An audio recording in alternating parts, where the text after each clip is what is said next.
One of the great things about having your own business is your ability to increase your income substantially year over year. I'm used to doubling year over year. At least that's what I did for the first 5 years that I got serious about my online business.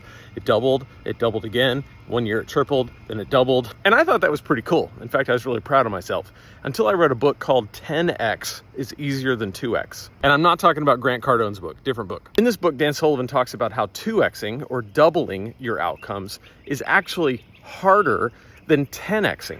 So if you think about it in terms of income, if you make $100,000, for example, it's easier to turn that into $1 million than it is to turn it into 200,000. And this is where a lot of people go to the comments and roll their eyes and say, oh, this is so stupid. But if you understand the principle, there's something really powerful underneath that. And that is what it takes to double your income is doing everything you're currently doing, just more of it. That's how you double.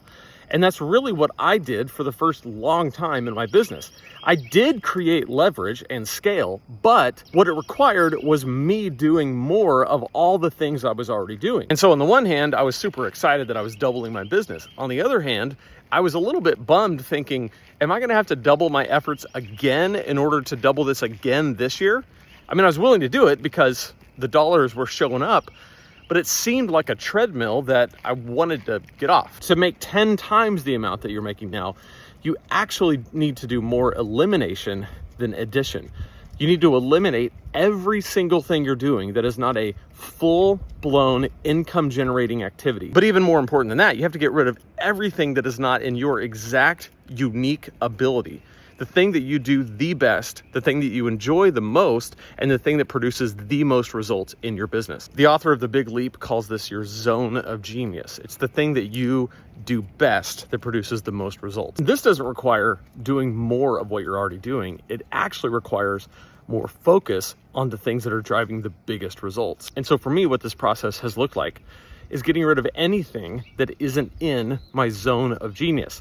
In previous videos, I've talked about this as the things that I actually want to do. What do I want versus what do I feel like I should do? A lot of times the things that I feel like I should do are not in my unique ability. They're not in my zone of genius, and they will not lead to 10x results. They'll just lead to more of the same, or they might lead to doubling if I just work harder. But I didn't get into this to work harder. I got in this to create leverage and scale so that I can work a decreasing amount of time and my income can grow disproportionate to that. It can increase disproportionate to the amount of time that I'm working. That's how online business works best.